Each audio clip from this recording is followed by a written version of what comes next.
నువ్వు ఉండు ప్రశాంత్, ఇది సోలో పర్ఫార్మెన్స్, ఒక్కరే చేయాలి. సరే కానివ్వు.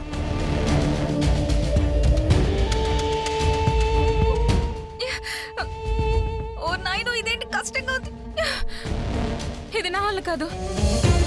తర్వాత ఏం చేస్తుందో చూసి చేద్దాం.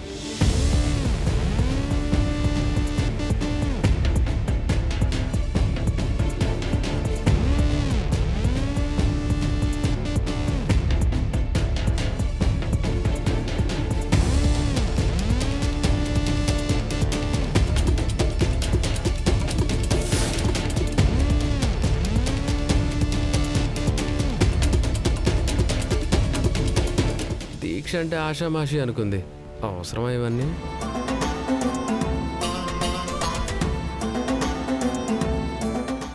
ఇంత కష్టంగా ఉందేంటి? అయినా తగ్గేదే లేదు.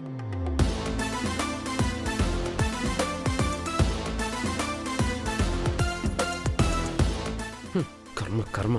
చా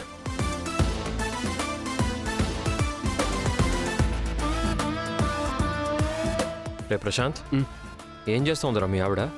అది అర్థం కాకేగా తల కొట్టుకుంటున్నాను. అబ్బే, ఇవేమీ అయ్యే పనులకు కనిపించట్లేదే. పైగా ఫిజికల్ గాను మెంటల్ గాను స్ట్రెయిన్. దీక్ష చేయకపోతే వాసుదేవ్ ఒప్పుకోడు. చెయ్యాలంటే ఇదిగో ఇది నన్ను ముప్ప తిప్పలు పెడుతుంది. ఏం చేయాలి దేవుడా?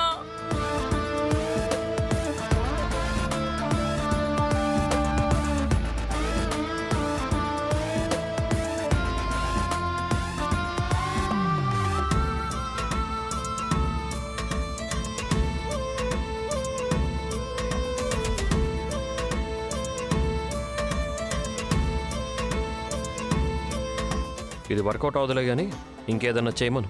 నేను వద్దనే చెప్పానన్నయ్య. నా మాట వింటేగా. లేదు చెయ్యాల్సిందే అని ఇక్కడ దాకా లాక్కొచ్చింది. ఇక్కడ తను పడే అవస్థలు చూడలేక జాలేస్తుంది. నన్ను ప్రశాంతంగా పూజ కూడా చేసుకోనివ్వరా? సైలెంట్ గా ఉండండి.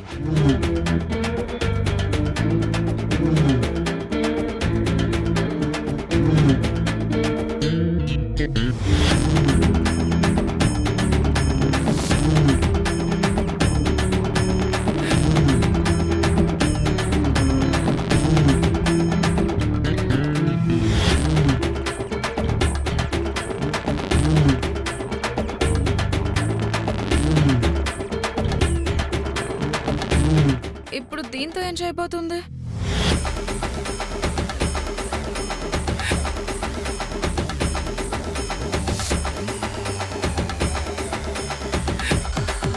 ఓ, నాలుగు గుచ్చుకోవాలా?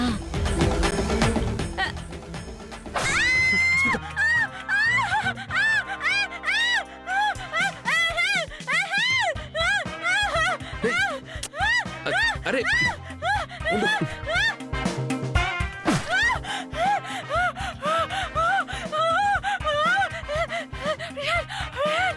రే, ముందా రక్తం ఆగేలా ఏదో ఒకటి చేయరా. అక్కడున్న పసుపు తీసి నాలుగు మీదవి.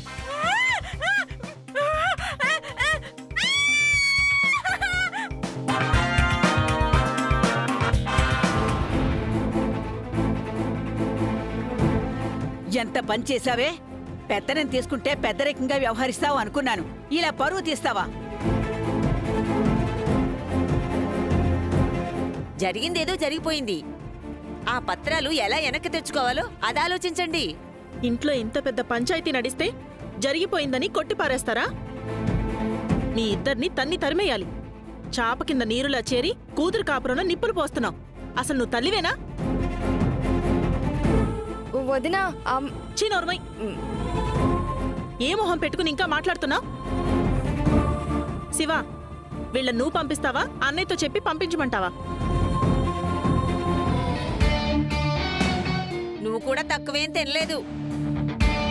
చాలాసార్లు డబ్బు విషయంలో నీ బుద్ధి చూపించావు.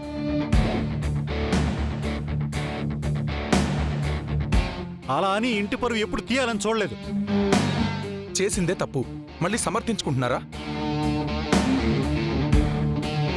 కనీస పశ్చాత్తాపం లేదా పిన్ని? ఇంతసేపు ఏ పాపం తెలియని పెద్దమ్మని ఎన్ని మాటలన్నావు? ఈరోజు ఈ పరిస్థితి రాకూడదనే కదా పార్వతి. ఆ రోజు నిన్ను చెప్పు చెప్పు అని అన్నిసార్లు అడిగాను. దాన్నింకా కప్పిపుచ్చాలని తప్పు మీద తప్పు చేశావు పార్వతి.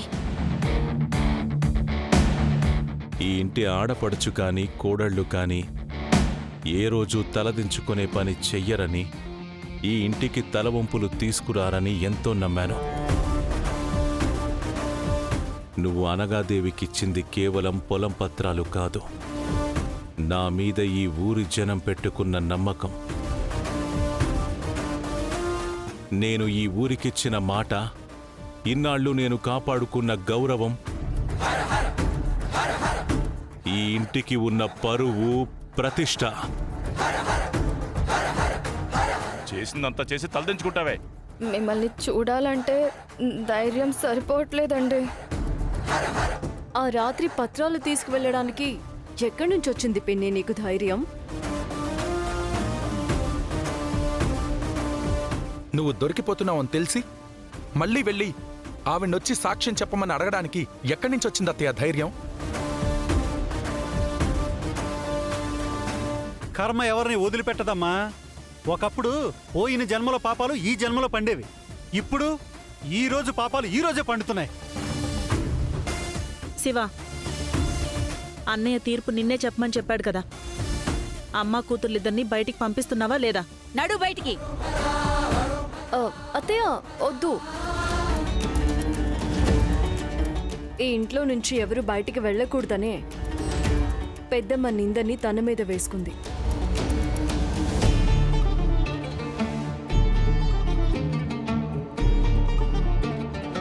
ఈ ఇల్లు ఇంకా ఉమ్మడి కుటుంబంలో ఉందంటే దానికి కారణం పెదనాన్న.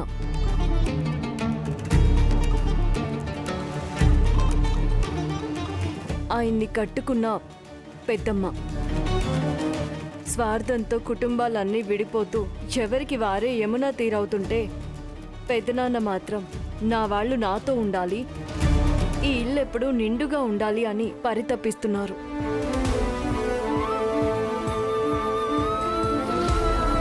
కానీ నువ్వు ఎప్పుడెప్పుడు ఇంట్లో నుంచి వెళ్ళిపోవాలా, ఎప్పుడెప్పుడు వేరే కాపురం పెట్టాలా అని చూస్తున్నావు. వద్దు పిన్ని, ఆ ఆలోచన మానుకో. నువ్వు తప్పు చేశావని తెలుసు కూడా ఈ ఇల్లు ముక్కలు కాకూడదని నింద తన మీద వేసుకున్న దేవతే జానకి. ఆకలేసి అమ్మా అని అడిగిన వాడికి ఆకలి తీర్చే అన్నపూర్ణే. అలాంటి దాని మీద అన్ని నిందలు వేస్తావా? నీకీ ఇంట్లో ఏం తక్కువైంది పార్వతి? నా తమ్ముడికి భార్యవని నిన్ను నా కన్న కూతుర్లా చూశాను.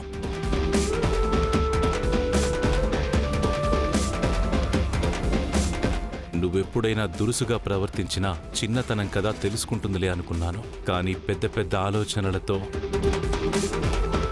ఇలాంటి పథకాలు రచిస్తావని అస్సలనుకోలేదు. ఎందుకమ్మా ఇలా చేశావు?